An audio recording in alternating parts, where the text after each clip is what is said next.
First story. Okay, so this happened about 3 years ago, but I still think about it all the time. It's probably one of the strangest, most unexpected days I've ever had.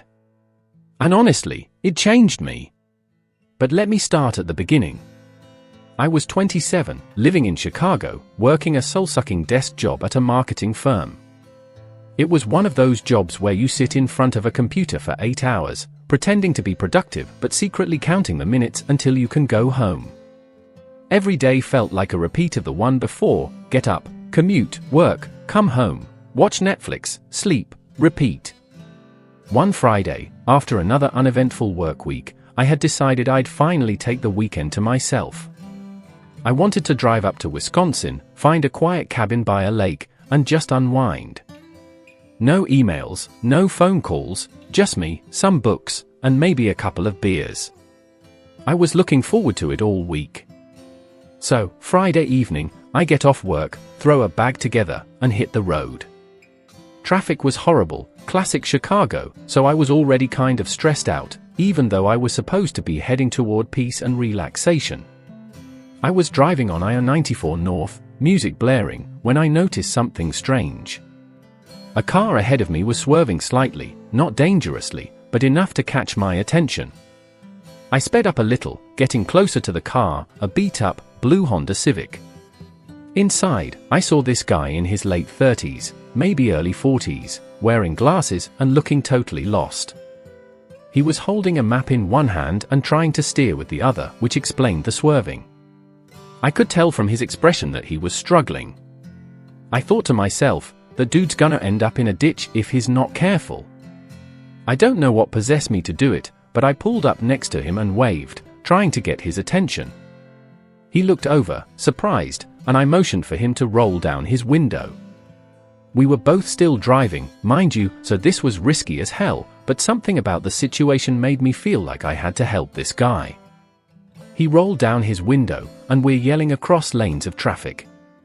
"You okay, man?" I shouted. "I'm lost," he shouted back. "I'm trying to get to Green Bay." I couldn't help but laugh. Green Bay was about 3 hours north of where we were, and judging by the direction he was heading, he was about to miss a major exit. "Pull over at the next exit." "I'll help you," I yelled back. To my surprise, he nodded and followed me off the highway at the next exit, into a gas station parking lot. I parked, and he pulled up beside me. That's when things got interesting. Turns out, his name was Greg. He was from Florida, of all places, and had driven all the way up here for some job interview in Green Bay. Only problem was, his phone had died, and he didn't have a charger or GPS to guide him.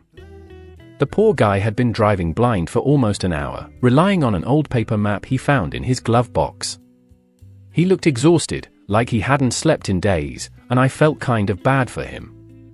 I asked if he had a place to stay once he got to Green Bay, and he shook his head.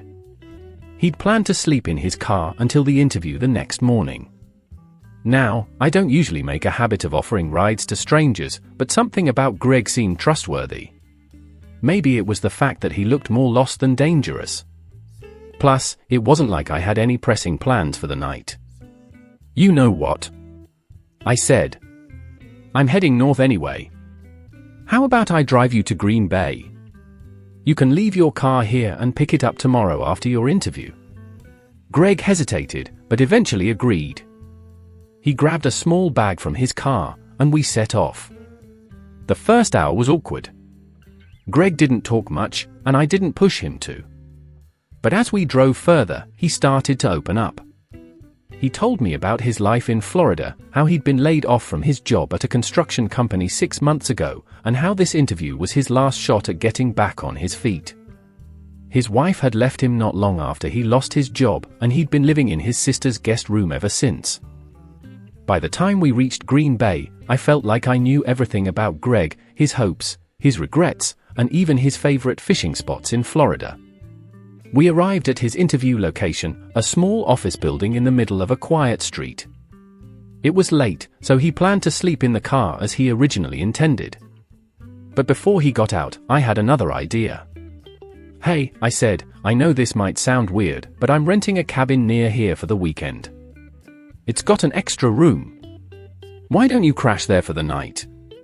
You'll be way more rested for your interview." Greg looked at me like I'd just offered him $1 million. He agreed, and we drove to the cabin.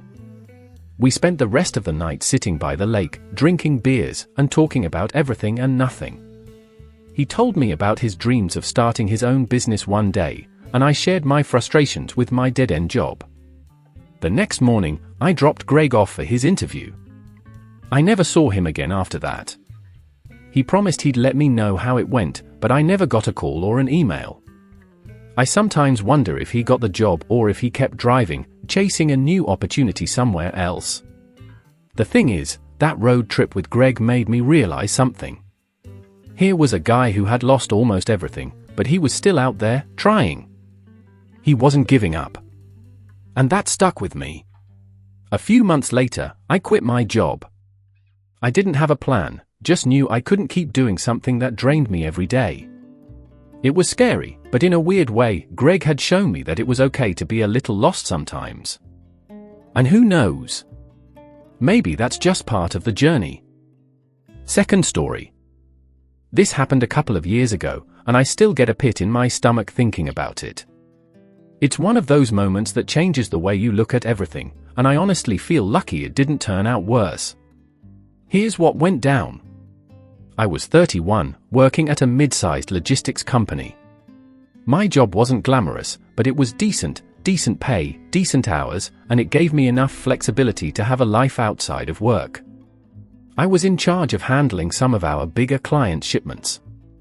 I'd coordinate the routes, make sure everything was loaded properly, and ensure all the paperwork was in order. It was all pretty routine by then, nothing I hadn't done 100 times before. We had this one client, let's call them Apex Industries, who was a big deal for our company. If you know anything about the logistics world, you know there are always a few clients who basically pay the bills, and Apex was one of ours. They were a huge supplier of tech components, and we handled most of their shipments to the Midwest. Losing them would have been disastrous for our business. So, it's a Thursday afternoon, and I'm juggling a few different shipments at once. Apex had a massive order that needed to go out to multiple warehouses across the country. It was one of those weeks where everything seemed to be happening at once, and I was spread thin. I had just come back from a meeting where our boss laid out all these new metrics we needed to meet to keep clients happy. Stress levels were high. I was rushing to get the Apex shipment finalized. The paperwork was sitting in front of me, and I remember thinking I'd double-check it later. After all, I had a few more things to handle before the day was over. But then my phone rang. It was a problem with another client, something about their shipment being delayed due to weather. I spent the next hour putting out that fire and completely forgot about the Apex order. Here's where things start going downhill. The next morning, I got into the office early. I checked my emails and saw one from Apex's procurement manager. The subject line was urgent, shipment error. My heart sank. I clicked it, and the first sentence hit me like a punch to the gut. We've just received notice that the shipment destined for our New York facility was sent to Denver. I stared at the screen, hoping I was reading it wrong. But no, I wasn't. Somehow, the largest portion of the shipment, the one meant for their East Coast facility, had been routed to the wrong place, across the country. I scrambled to check the paperwork, and sure enough, I had signed off on it without catching the mistake. Panic set in. Apex was expecting that shipment to arrive in New York by the end of the day, and now it was on its way to Denver, where it would take at least another 2 days to reroute back. They needed those components ASAP for some product launch, and I knew this screw-up was going to cost them time and money. A lot of both. I immediately called my supervisor and explained the situation. I could tell from the silence on the other end of the line that this was bad. Really bad. He told me to sit tight while he called the higher-ups at Apex to smooth things over. I felt sick to my stomach waiting for him to call back. I'd been at this job for 6 years, and I'd never made a mistake like this before. But I knew this wasn't just a small error. This was the kind of mistake that could get us dropped by our biggest client. An hour later, my supervisor came to my desk. His face was a mixture of anger and disappointment. "They're furious," he said flatly. "They're threatening to pull all their business unless we fix this immediately. I've scheduled a call with them in half an hour, and you're going to be on it." The next 30 minutes felt like an eternity. I tried to come up with some way to explain how this happened, but there was no excuse. It was negligence, plain and simple. I was trying to do too much at once and failed to double-check one of the most important shipments of the quarter. When the call started, I could hear the frustration in Apex's procurement manager's voice. He wasn't yelling, but somehow that made it worse. He calmly explained how their entire production line was going to be delayed because of this, how they'd have to push back their product launch, and how it was going to cost them hundreds of thousands of dollars in penalties. My boss tried to mitigate the damage, offering to cover the shipping costs to reroute the order and even discussing financial compensation for the delay. But Apex wasn't having it. They had trusted us to handle their shipments, and we'd failed. The call ended with the procurement manager saying, "We'll be in touch with our legal team." As soon as the call ended, my boss turned to me. "This is on you," he said. "If we lose Apex, you can bet your job is gone too." I felt like I'd been hit by a truck. I didn't know what to say, so I just nodded and went back to my desk. The rest of the day was a blur. We worked non-stop to reroute the shipment, coordinating with every team we had to try and minimize the damage. But the reality was that the damage had already been done. For the next few days, I barely slept. I was constantly checking my email, waiting for the final word from Apex. Every time I saw a new message in my inbox, my heart would race.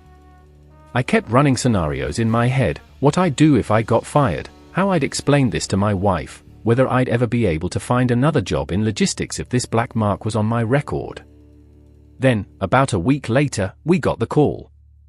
Apex wasn't dropping us, but they were moving some of their shipments to a competitor as a precaution. That hurt, but it wasn't as bad as losing them altogether.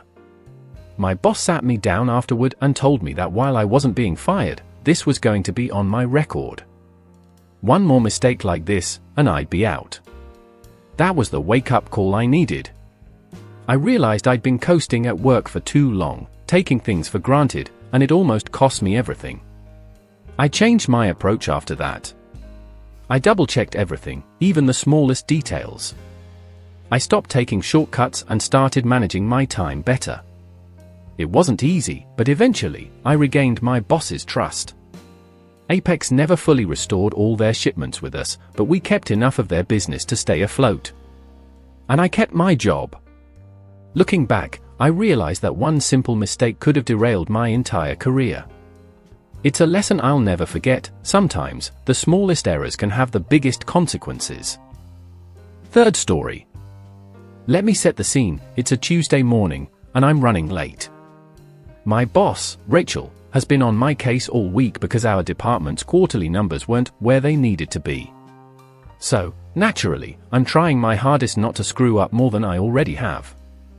I live about an hour from the office, and thanks to traffic, I'm already 15 minutes behind schedule.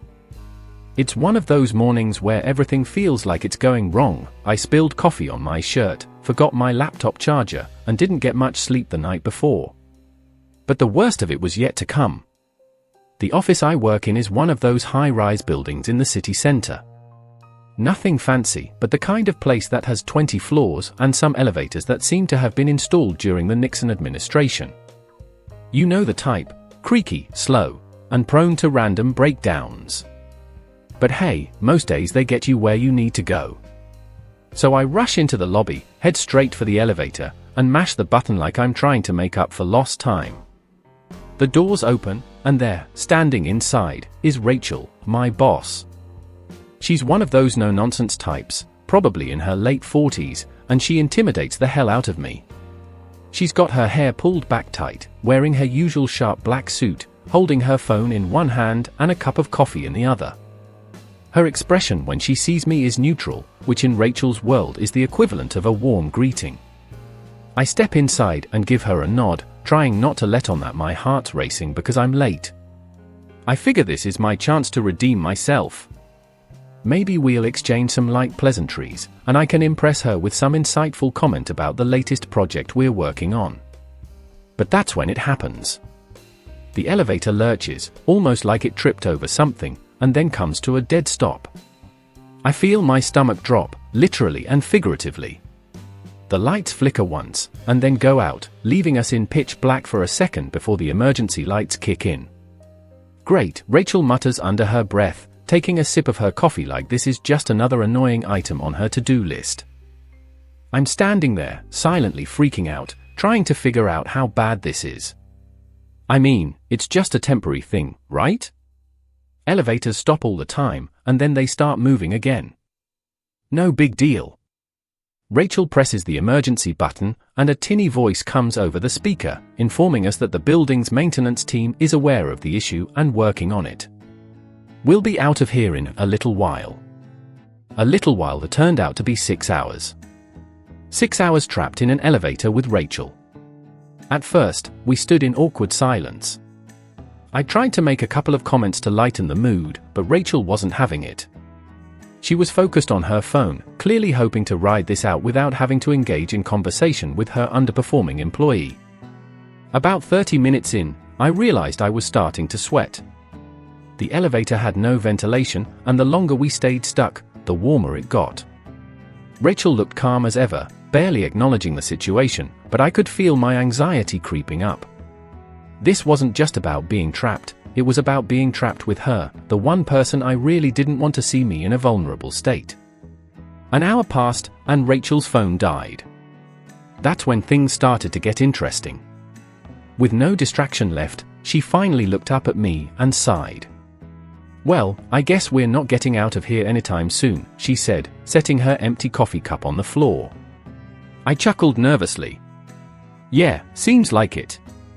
We talked a little, mostly about work at first. She asked me about the numbers, and I did my best to explain where things had gone wrong. But then, something surprising happened. Rachel shifted the conversation away from work and started asking me about my life, like she actually wanted to get to know me. I told her about my family, how I'd moved to the city after college and how I'd been struggling to find a good work-life balance ever since. To my surprise, she listened, really listened, and even offered some advice. She told me that she'd been in the same boat when she was younger, working 12-hour days to climb the corporate ladder, but regretting how much of her personal life she'd sacrificed in the process. It was the first time I'd ever seen her as something other than my boss, a person with her own struggles and regrets. We talked for what felt like hours. And in a way, we bonded over our shared frustration with the grind of the corporate world. She told me about the early days of her career, the mistakes she'd made, and how she had to toughen up to survive in a male-dominated industry. I had always seen her as this unbreakable figure, but in that moment, she was just human, like the rest of us. Eventually, though, the reality of our situation set in. We were both tired, hungry, and uncomfortable. It was hot, and there was no water. I tried to make a joke about how this was the universe forcing us into a corporate team-building exercise, and to my shock, Rachel actually laughed. It wasn't a huge laugh, but it was real. That laugh, that tiny moment of connection, felt like the biggest win of my career. Finally, after what felt like forever, we heard the sound of maintenance working on the elevator. The doors creaked open, and we were greeted by the apologetic faces of the building's staff. Rachel was calm, collected, and didn't make a scene. She just thanked them, grabbed her empty coffee cup, and stepped out of the elevator. I followed behind her, unsure of how to act after everything we'd talked about. I mean, we'd just spent 6 hours locked in a box together, and it felt like I had seen a side of Rachel that no one else in the office had. But as we walked back to our desks, Rachel turned to me and said, "Good conversation, Alex. Let's make sure those numbers are up next quarter." And just like that, she was back to being my boss. But something had changed. I wasn't as afraid of her anymore. I understood her better, and I think, maybe, she understood me, too. Since that day, our relationship has been different. She's still tough on me, but there's a mutual respect that wasn't there before. And every time I step into that old elevator, I think about those 6 hours and how they taught me more about my boss and myself than any meeting or performance review ever could. It was one of the strangest, most uncomfortable, and unexpectedly important days of my life.